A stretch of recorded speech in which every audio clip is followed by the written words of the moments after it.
నల్గొండ గడ్డ చైతన్యానికి మారుపేరు. ఈ ప్రాంతం సర్దార్ సర్వాయి పాపన్న గౌడు ఏలిన ప్రాంతం. ఈ ప్రాంతం తొట్టి కొమరయ్య పోరాటం చేసిన ప్రాంతం. ఈ ప్రాంతం సాకలి ఐలమ్మ స్ఫూర్తి తీసుకున్న ప్రాంతం.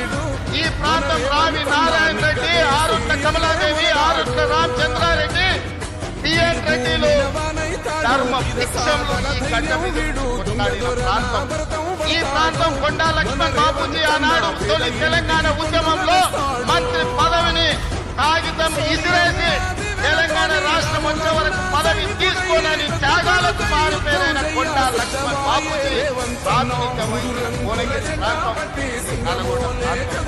మళ్ళీ తెలంగాణ ఉద్యమంలో తెలంగాణ కోసం రాజీనామా చేసి మళ్ళీ తెలంగాణ రాష్ట్రంలోనే మంత్రి పదవి చేపట్టిన కోమటిరెడ్డి వెంకటరెడ్డి ప్రాతినిధ్యం వహిస్తున్న ప్రాంతం. నిజాం నవాబులనే దిగంతాలకు తరిమి కొట్టిన గడ్డ సాయుధ రైతాంగ పోరాటంలో నేలకు ఒరిగినా గాని తుపాకీని వదలకుండా పోరాటం చేసిన గడ్డ ఈ రోజు మనం స్వేచ్ఛను అనుభవిస్తున్నామంటే, ఈ రోజు ప్రజాస్వామిక రాష్ట్రంలో మనం ఈ రోజు మనగడ సాధించినామంటే నల్గొండ ప్రాంతంలో జరిగిన సాయుధ రైతాంగ పోరాటమే.